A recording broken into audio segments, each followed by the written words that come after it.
Assalamualaikum warahmatullahi wabarakatuh. Perkenalkan, nama saya Indah Permatasari dengan NIM D1B018151. Baiklah, di sini saya akan menjelaskan mengenai koperasi dan kelembagaan agribisnis. Konsep ekonomi dan koperasi. Seringkali orang mendefinisikan koperasi dengan menggunakan prinsip-prinsip koperasi atau serangkaian prinsip koperasi, terutama prinsip-prinsip koperasi yang diterapkan oleh pelopor dari Rochdale dan banyak juga dari konsepsi yang lainnya. Sementara prinsip koperasi itu di satu pihak memuat sejumlah nilai, norma, tujuan yang konkret yang tidak harus dikemukakan pada semua koperasi. Namun, prinsip-prinsip tersebut biasanya bukan merupakan kriteria yang berguna bagi pembuatan definisi ilmiah mengenai organisasi koperasi yang berlaku secara universal. Prinsip-prinsip koperasi itu merupakan sumber dari norma-norma hukum yang dianut setiap koperasi. Dan karenanya seringkali pengertian koperasi diartikan menurut hukum dan didaftarkan sebagai organisasi koperasi menurut Undang-Undang Koperasi di berbagai negara. Biasanya koperasi dikaitkan dengan upaya kelompok-kelompok umum atau individu yang bermaksud mewujudkan tujuan-tujuan sasaran-sasaran yang konkret melalui kegiatan-kegiatan yang ekonomis yang dilaksanakan secara bersama-sama bagi kemanfaatan bersama. Inggris disebut cooperation. Co berarti bersama dan operation berarti bekerja. Jadi cooperation berarti bekerja sama. Pengertian koperasi menurut Undang-Undang Nomor 12 Tahun 1967. Koperasi Indonesia adalah organisasi ekonomi rakyat yang berwatak sosial, beranggotakan orang-orang atau badan-badan hukum koperasi yang merupakan tatanan usaha susunan ekonomi sebagai usaha bersama berdasarkan atas asas dan keluargaan. Pengertian koperasi menurut Mohota, koperasi adalah usaha bersama untuk memperbaiki nasib penghidupan ekonomi berdasarkan tolong-menolong. Semangat tolong-menolong tersebut didorong oleh keinginan memberi jasa kepada kawan berdasarkan seorang buat semua, semua buat seorang. Dalam Undang-Undang Nomor 25 Tahun 1992 tentang perkoperasian, pasal 3 disebutkan bahwa koperasi bertujuan untuk memajukan kesejahteraan anggota pada khususnya dan masyarakat pada umumnya, serta ikut membangun tatanan perekonomian nasional dalam rangka mewujudkan masyarakat yang maju, adil, makmur, berlandaskan Pancasila dan Undang-Undang Dasar 1945. Dalam tujuan tersebut dikatakan bahwa koperasi memajukan kesejahteraan anggota pada khususnya dan masyarakat pada umumnya. Pernyataan ini mengandung arti bahwa meningkatkan kesejahteraan anggota adalah menjadi program utama koperasi melalui pelayanan usaha. Dengan demikian, keberhasilan koperasi dalam mencapai meningkatkan kesejahteraan sosial ekonomi anggotanya akan lebih mudah diukur apabila aktivitas ekonomi yang dilakukan oleh anggota dilakukan melalui koperasi, sehingga peningkatan kesejahteraannya akan lebih mudah diukur. Prinsip-prinsip koperasi adalah ketentuan-ketentuan pokok yang berlaku dalam koperasi dan dijadikan sebagai pedoman kerja koperasi. Lebih jauh, prinsip-prinsip tersebut merupakan rules of the game dalam kehidupan koperasi. Pada dasarnya, prinsip-prinsip koperasi sekaligus merupakan jati diri atau ciri khas koperasi tersebut.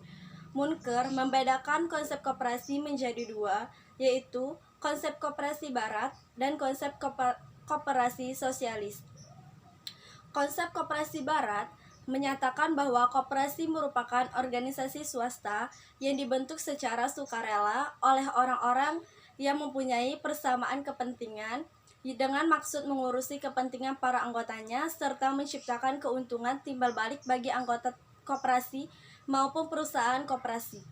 Konsep koperasi sosialis menyatakan bahwa koperasi direncanakan dan dikendalikan oleh pemerintah dan dibentuk dengan tujuan merasionalkan produksi untuk menunjang perencanaan nasional. Seperti yang telah diuraikan sebelumnya, Munker hanya membedakan koperasi berdasarkan konsep barat dan konsep sosialis.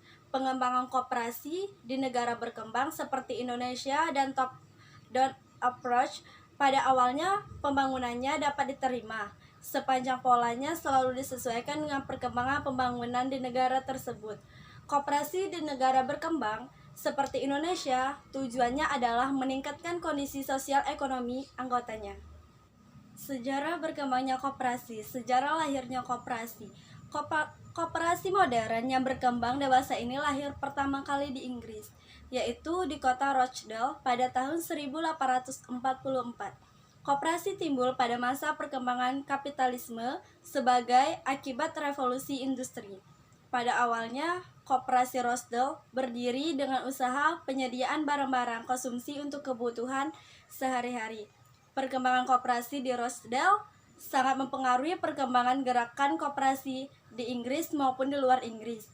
Pada tahun 1852, jumlah koperasi di Inggris sudah mencapai 1.000 unit. Pada tahun 1862, dibentuklah pusat koperasi pembelian dengan nama The Cooperative Wholesale Society. Pada tahun 1876, koperasi ini telah melakukan ekspansi usaha di bidang transportasi, perbankan, dan asuransi. Pada tahun 1870, koperasi tersebut juga membuka usaha di bidang penerbitan berupa surat kabar yang diterbitkan dengan nama Cooperative News, The Women's Cooperative Guild, yang dibentuk pada tahun 1883, besar pengaruhnya terhadap perkembangan gerakan koperasi.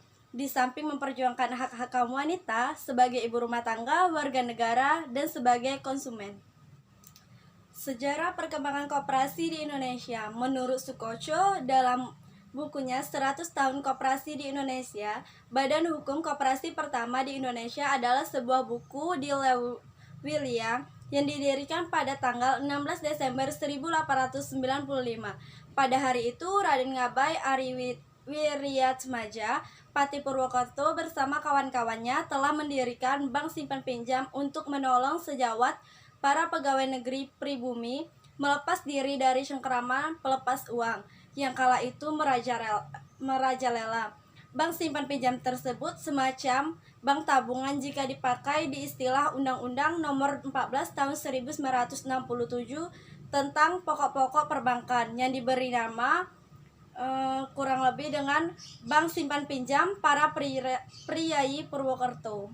Dalam rangka pelaksanaan Bank Simpan Pinjam dan kredit pertanian tersebut dan sekaligus sebagai perwujudan gagasan membangun koperasi, maka didirikanlah lubung-lubung di desa perdesaan Purwokerto.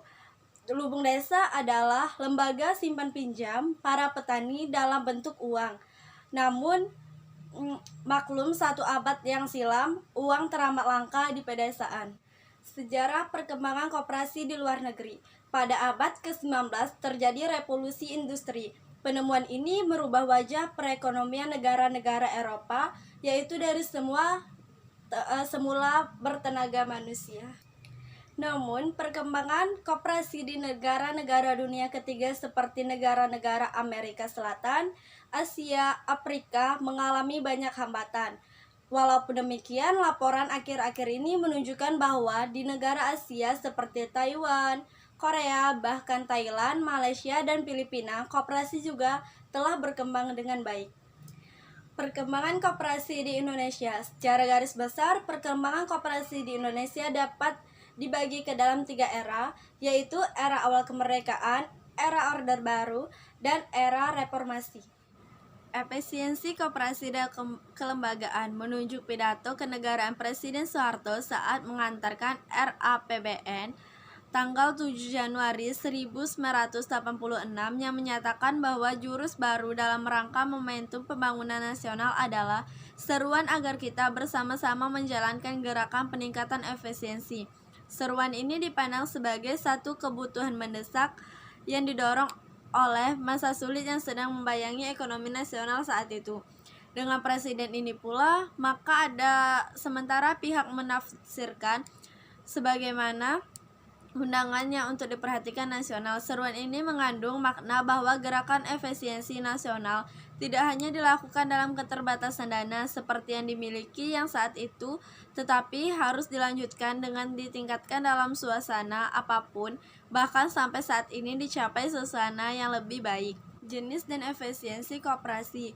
Pandangan tentang efisiensi sangat bervariasi, tergantung dari sudut mana kita memandang.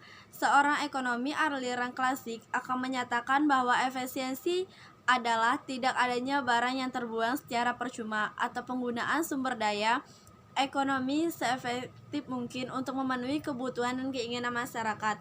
Efisiensi ekonomi adalah besaran yang menunjukkan adanya perbandingan antara keuntungan yang sebenarnya dengan keuntungan maksimum. Efisiensi koperasi yang terintegrasi. Pengurus koperasi harus mengupayakan agar koperasi yang dipimpinnya tumbuh dan berkembang dalam memenuhi kebutuhan anggotanya secara optimal. Dua jalur yang harus ditempuh untuk mencapai kondisi tersebut adalah melalui pembauran struktural atau melalui perilaku orang-orang yang terlibat di dalamnya. Struktur organisasi yang tepat dan efisiensi mendorong tujuan organisasi menjadi lebih mudah dicapai. Pengertian struktur di sini adalah sesuatu yang menggambarkan hubungan-hubungan yang relatif tetap di antara orang-orang yang bergabung dalam suatu organisasi. Tujuan pertama berintegrasi vertikal adalah untuk meningkatkan efisiensi dengan wilayah yang lebih luas. Manajemen koperasi dalam kelembagaan agribisnis. Koperasi dalam hal ini memberikan jaminan keuntungan bagi anggota baik dari segi sosial dan ekonomi. Selain itu, yang utama adalah peningkatan posisi tawar petani dapat ditingkatkan sehingga mereka mempunyai kekuatan untuk menentukan harga produk pertaniannya.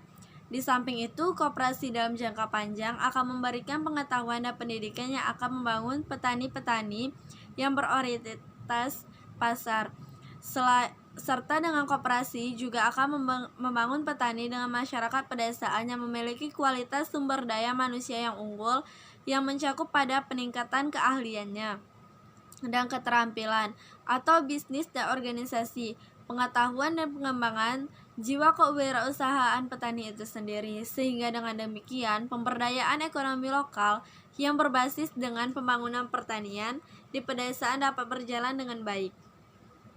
Salah satu bentuk kelembagaan yang ideal di pedesaan adalah koperasi atau kelompok tani, di mana tujuan awal pembentukan dari koperasi atau kelompok tani ini adalah untuk meningkatkan produksi pertanian dan meningkatkan kesejahteraan petani. Pemberdayaan petani dalam kelembagaan koperasi merupakan suatu bentuk alternatif dari model pembangunan masyarakat pedesaan untuk dapat meningkatkan kesejahteraan masyarakat dan sebagian besar bermata pencarian sebagai petani atau buruh tani. Manajemen input terpadu oleh koperasi juga bisa berperan menangani pergudangan dan pengeringan yang diperlukan. Dengan cara ini, lewat koperasi, petani akan mempunyai opsi kapan harus menjual produknya dengan harga yang paling menguntungkan. Dengan manajemen ini, kecil kemungkinan terbukanya peluang petani dipermainkan tengkulak. Tentunya dari alur ini maka timbullah agroindustri yang berperan adalah koperasi konsumen. Organisasi koperasi dalam sistem pasar. Kekuatan dan kelemahan organisasi dalam sistem pasar. Sebagian besar dari sistem pasar secara keseluruhan koperasi akan bersaing dengan perusahaan-perusahaan lain yang bukan koperasi. Untuk memenangkan persaingan, bagaimanapun koperasi harus mempunyai kemampuan bersaing di pasar. Berbagai strategi dan kebijaksanaan yang biasanya dilakukan oleh banyak perusahaan non-koperasi harus digunakan oleh koperasi agar mampu meraih target pasar yang dikehendaki. Koperasi harus mampu menggunakan kekuatan-kekuatan yang dimiliki, mampu mencari peluang yang dapat meningkatkan pertumbuhan, memanfaatkan kesempatan yang ada, dan memperbaiki kelemahan-kelemahan yang ada dalam tubuh koperasi. Itu berarti koperasi mempunyai kekuatan dalam penawarannya produk, kemampuan menghadapi ketidakpastian di masa yang akan datang, terutama karena dalam koperasi terdapat internal market di samping eksternal market. Adanya internal market memungkinkan resiko yang ditimbulkan sebagai akibat ketidakpastian dapat ditekankan serendah mungkin. Sedangkan bila terdapat resiko sebagai akibat koperasi bergerak di eksternal market, resiko itu akan ditanggung bersama-sama anggota. Jadi pada akhirnya biaya resiko per anggota akan lebih menjadi murah. Koperasi dalam rantai tata niaga. Pada dasarnya ada 3 pelaku dalam sistem ekonomi pasar, yaitu produsen, konsumen, dan perantara. Pengertian produsen di sini harus dipahami secara khusus. Produsen adalah orang atau badan yang menghasilkan produk tertentu. Produk tersebut bisa berupa produk akhir yang langsung dikonsumsi, bisa pula produk antara yang digunakan untuk proses produksi berikutnya. Jadi, rumah tangga konsumen yang menghasilkan input bisa dipandang sebagai produsen.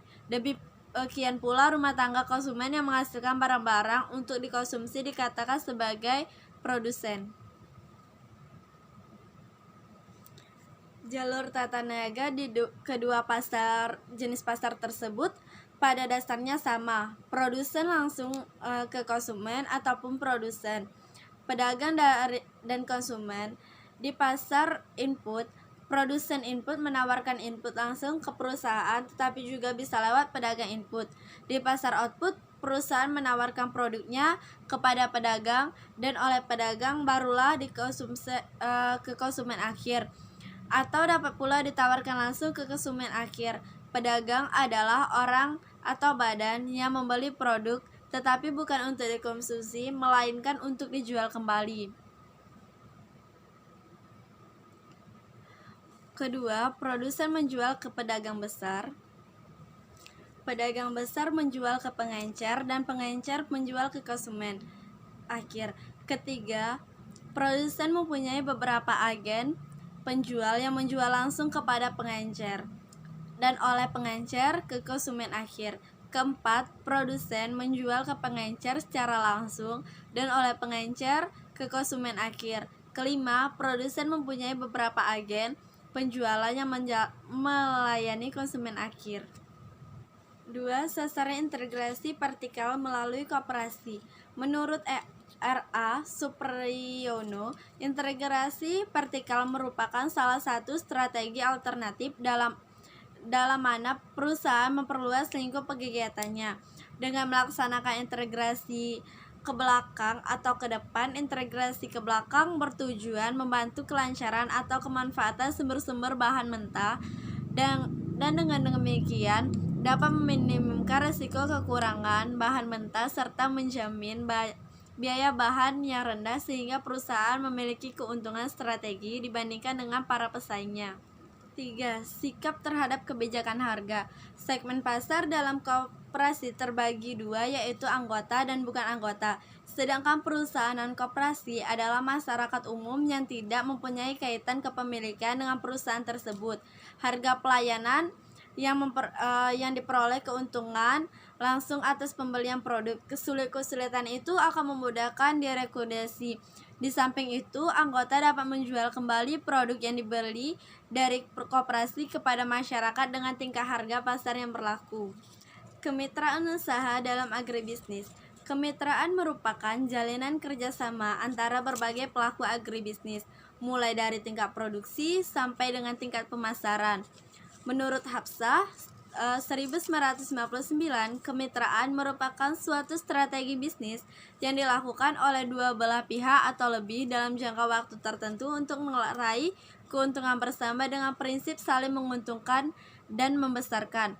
Tujuan kemitraan adalah mengembangkan pembangunan yang mandiri dan berkelanjutan dengan landasan dan struktur perekonomian yang tangguh dan berkeadilan dengan ekonomi rakyat sebagai tulang punggung utama. Meningkatkan pendapatan usaha kecil dan masyarakat, meningkatkan nilai tambah dan pemberdayaan masyarakat dari usaha kecil, menjalin kerjasama yang harmonis antara usaha besar dan usaha kecil, dan diperoleh manfaat dalam bentuk transfer teknologi, distribusi, dan kepemilikan. Unsur-unsur kemitraan. Kerjasama usaha yang didasari oleh kesejajaran kedudukan dan derajat yang sama bagi kedua belah pihak yang bermitra usaha besar atau mencegah dapat bekerjasama dengan saling menguntungkan dengan pelaku ekonomi lain, yaitu usaha kecil, untuk mencapai kesejahteraan bersama. Pembinaan dan pengembangan oleh usaha besar atau menengah terhadap usaha kecil berupa pembinaan mutu produksi, peningkatan SDM, dan sebagai prinsip saling memerlukan, memperkuat dan menguntungkan akan terjalin karena para mitra akan mengenal keunggulan dan kelemahan masing-masing mitra.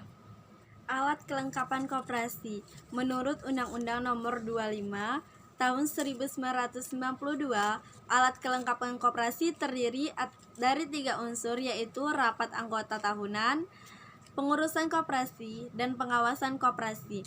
Dan bila memungkinkan dapat mengangkat manajer koperasi yang bertugas melaksanakan kegiatan usaha koperasi.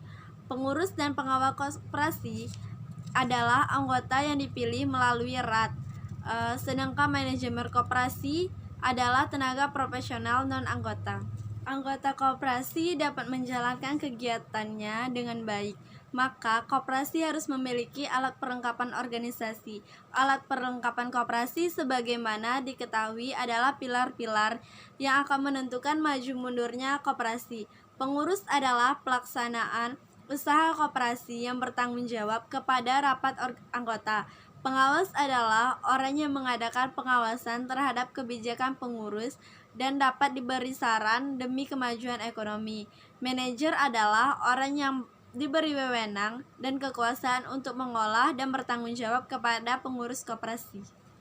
Organisasi koperasi. Organisasi koperasi adalah suatu cara atau sistem hubungan kerja sama antara orang-orang yang mempunyai kepentingan yang sama antara orang-orang yang mempunyai kepentingan sama dan bermaksud mencapai tujuan yang ditetapkan bersama-sama dalam suatu wadah koperasi. Sebagai organisasi koperasi mempunyai tujuan organisasi yang merupakan kumpulan dari tujuan-tujuan individu dari anggotanya. Jadi, tujuan koperasi sedapat mungkin harus mengacu dan memperjuangkan pemutusan tujuan individu anggotanya. Dalam operasional harus sinkron. Sebagian organisasi koperasi yang bergerak di bidang usaha guna memuaskan kepentingan anggotanya. Koperasi mempunyai 5 persyaratan yang harus dipenuhi koperasi. 1. Adanya orang atau subjek hukum pendukung hak dan kewajiban. 2. Adanya pengolahan, pengurus, dan direksi. 3. Adanya harta kekayaan yang terpisah. 4. Adanya kegiatan. 5. Adanya aturan main berdasarkan prinsip koperasi. Koperasi dalam ekonomi mikro. Gambaran umum ekonomi mikro. Dalam pandangan ekonomi mikro, setiap perusahaan termasuk koperasi dipandang sebagai badan usaha yang berusaha mencari laba yang maksimal.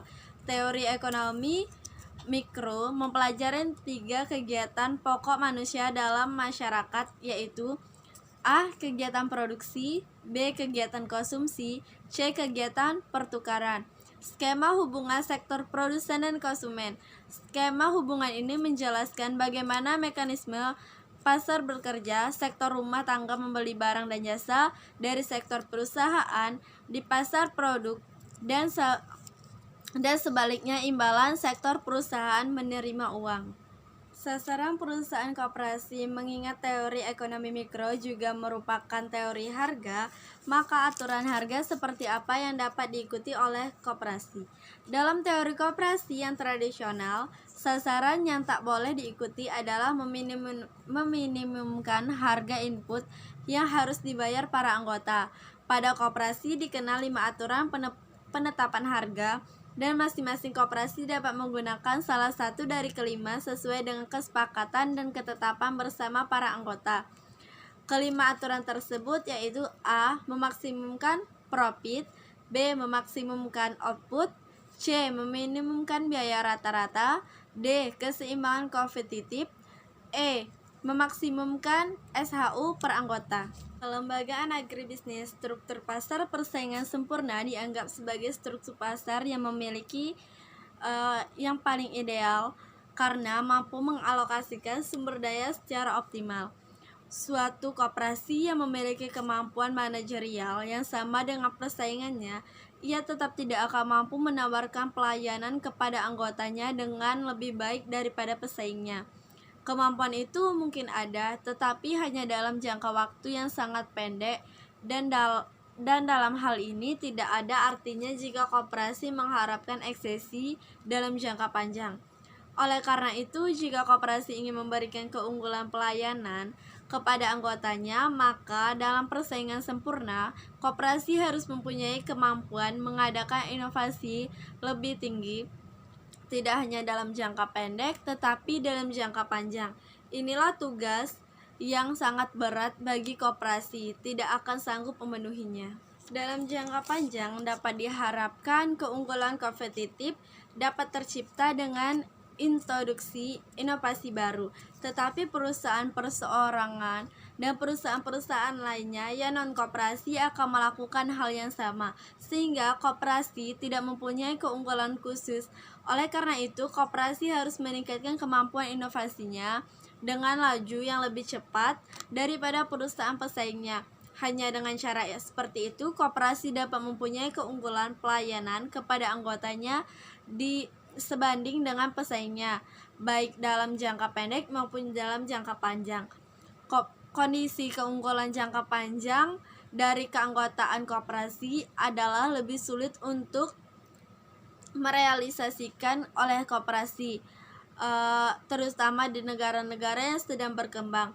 Banyak ahli teori koperasi yang pada akhirnya berkesimpulan bahwa pada dasarnya persaingan sempurna koperasi tidak dapat memberikan keunggulan atau keuntungan dibandingkan perusahaan non-koperasi. Oligopoli. Oligopoli adalah struktur pasar di mana hanya ada beberapa perusahaan penjual yang menguasai pasar, baik secara independen maupun secara diam-diam bekerja sama. Oleh karena perusahaan dalam pasar hanya sedikit, maka akan selalu ada rintangan untuk memasuki pasar. Persaingan antar beberapa penjual oligopoli akan berbeda dengan persaingan di antara banyak penjual, sebab keterbatasan jumlah penjual akan mengakibatkan ketergantungan antara penjual satu dengan yang lainnya, sehingga setiap keputusan dari setiap masing-masing penjual akan mempunyai dampak signifikan pada perusahaan lain. Jadi perilaku setiap penjual sangat tergantung dari keputusan penjual lainnya dalam dua strategi dasar terbuka untuk operasi dalam pasar oligopoli, yaitu strategi harga dan strategi non-harga. Jika suatu pasar tertentu terbatas, artinya hanya ada beberapa penjual atau hanya satu penjual yang memproduksi secara efisiensi dan cukup untuk memenuhi kebutuhan pasar, maka ini merupakan kasus produksi digambarkan oleh economy of scale, artinya penjualan beroperasi pada biaya rata-rata dan biaya marginal yang menurun dengan naiknya output. B. Permintaan output terlalu rendah untuk memperoleh laba. Jika suatu koperasi yang masuk pasar ingin menggantikan posisi monopolis, ia harus mampu untuk mempunyai keunggulan tambahan dalam hal A. Memperoleh suatu teknologi yang lebih banyak yang tidak tersedia pada perusahaan pesaing. B. Memproduksi produk yang lebih baik atau memberikan pelayanan yang lebih baik. C. Merealisasikan keunggulan biaya transaksi. D. Punya jalan masuk yang lebih baik ke otoritas agar memperoleh kekuasaan legal untuk mengeliminasi monopolis. Teori biaya transaksi. Teori biaya transaksi menurut penjelasan Oliver E. Williamson pada tahun 1976, yang peduli pada biaya transaksi menyimpulkan bahwa transaksi adalah pertukaran barang atau jasa antara orang dalam berbagai batasan. Pada proses pertukaran sumber-sumber, menurut pendapat penganut teori biaya transaksi, ternyata terdapat sejumlah faktor penting penciptaan dan pengembangan struktur organisasi, yaitu biaya-biaya keseluruhan dari sebuah rantai perekonomian. Teori biaya transaksi memberikan kerangka acuan sebagai penjelasan umum terhadap titik organisasi sebagai mekanisme guna mendukung keputusan pada kondisi ketidakpastian dan mencegah sifat oportunistis terhadap pertukaran transaksi dalam pasar secara alamiah mengakibatkan transaksi organisasi secara hierarkis di mana semua pihak dalam organisasi dilibatkan dalam proses tersebut. Secara ilmiah, organisasi sosial ekonomi dapat dipahami dengan membentuk sejarah yang spesifik sebagai sebuah kelas dan perilaku sosial yang ada padanya. Hal yang sama dilihat oleh Dore pada tahun 1983 pada perusahaan Jepang dan supplier yang mereka melihat asumsi teori biaya transaksi yang sangat materialistis terlalu jauh mengatur tugas-tugas manajerial pada perusahaan multinasional, terutama hal-hal yang menyangkut budaya organisasi, perilaku klien, misalnya hubungan perusahaan dengan pemasok, masalah pengendalian, atau integrasi normatif pada perusahaan multinasional. Analisa biaya transaksional berasumsi secara berlebihan terhadap kemanusiaan dan organisasi sehingga fokus teori biaya transaksi menjauh dari isu-isu serta manajemen. Usaha koperasi ditinjau dari aspek ekonomi manajerial. Sisa usaha koperasi adalah selisih dari seluruh pemasukan atau penerimaan total dengan biaya-biaya atau biaya total dari 1 tahun buku. Tentang perkoperasian, SHU koperasi adalah pendapatan koperasi yang diperoleh dalam 1 tahun buku dikurangi dengan biaya penyusunan dan kewajiban yang lainnya termasuk pajak dalam tahun buku yang bersangkutan. 2. SHU setelah dikurangi dana cadangan dibagikan kepada anggota sebanding jasa usaha yang dilakukan oleh masing-masing anggota koperasi, serta digunakan untuk keperluan pendidikan, perkoperasian, dan keperluan koperasi sesuai dengan keputusan rapat anggota. Ketiga, ada rapat pemupukan modal dana cadangan ditetapkan dalam rapat anggota.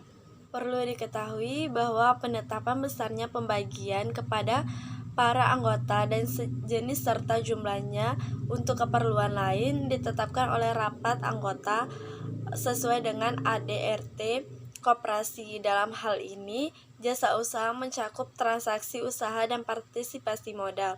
Dengan mengacu pada pengertian di atas, maka besarnya sisa hasil usaha yang diterima oleh setiap anggota akan berbeda, tergantung besarnya partisipasi dalam partisipasi modal dan transaksi anggota terhadap pembentukan pendapatan koperasi.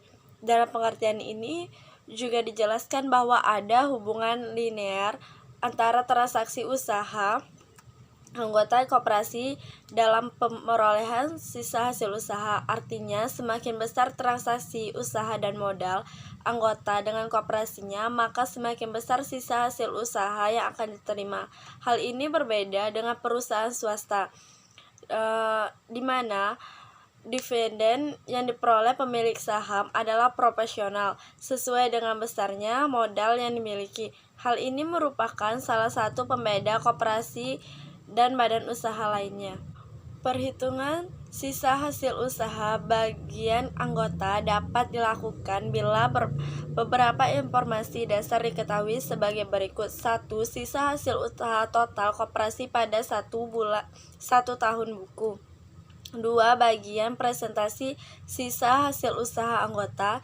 Ketiga adalah total simpan pinjam seluruh anggota. Keempat adalah total seluruh transaksi usaha, volume usaha atau omset yang bersumber dari anggota.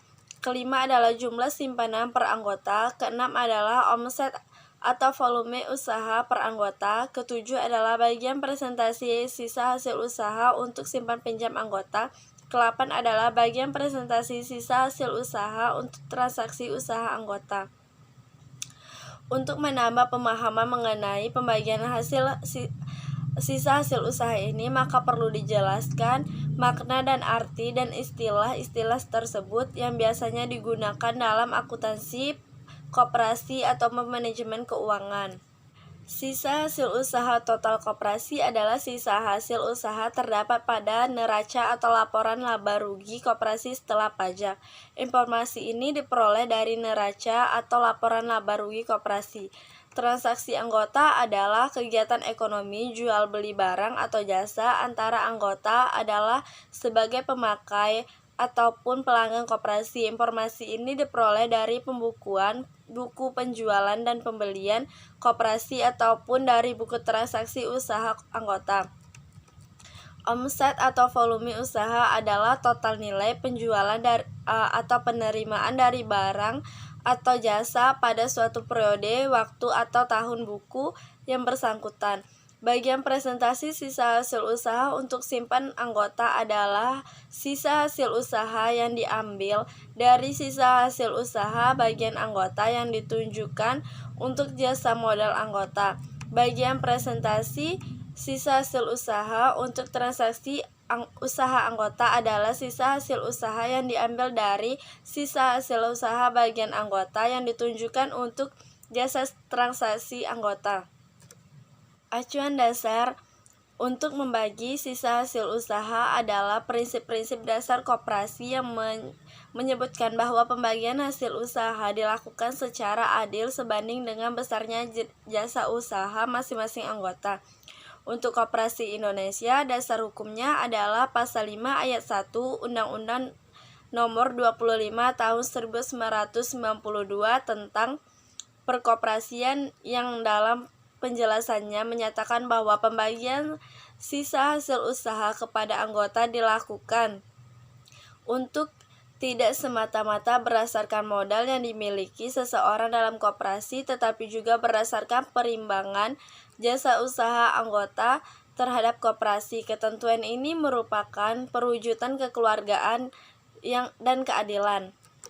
Dengan demikian, sisa hasil usaha koperasi yang diterima oleh anggota bersumberkan dari dua kegiatan ekonomi yang dilakukan oleh anggota itu sendiri. Yang pertama adalah sisa hasil usaha atas jasa modal, di mana pada pembagian ini juga sekaligus mencerminkan anggota sebagai pemilik atau investor karena jasa atas modalnya tetap diterima dari koperasinya sepanjang koperasi tersebut menghasilkan sisa hasil usaha pada tahun buku yang bersangkutan.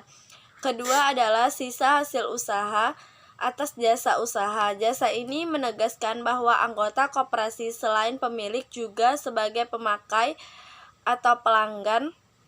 Secara umum, sisa hasil usaha koperasi dibagi sesuai dengan aturan yang telah ditetapkan pada anggaran rumah tangga koperasi sebagai berikut, yaitu ada cadangan koperasi, jasa anggota, dana pengurus, dana karyawan, dana pendidikan. Prinsip pembagian sisa hasil usaha koperasi telah diuraikan pada teori koperasi bahwa anggota berfungsi ganda, yaitu sebagai pemilik dan sekaligus sebagai pelanggan. Sebagai pemilik, seorang berkewajiban melakukan investasi. Dengan demikian, sebagai investor, anggota berhak menerima hasil investasinya. Di sisi lain, sebagai pelanggan, seorang anggota berkewajiban berpartisipasi dalam setiap transaksi bisnis koperasinya. Seiring dengan prinsip-prinsip koperasi, maka anggota berhak menerima sebagian keuntungan yang diperoleh karyawan, di dalam koperasinya.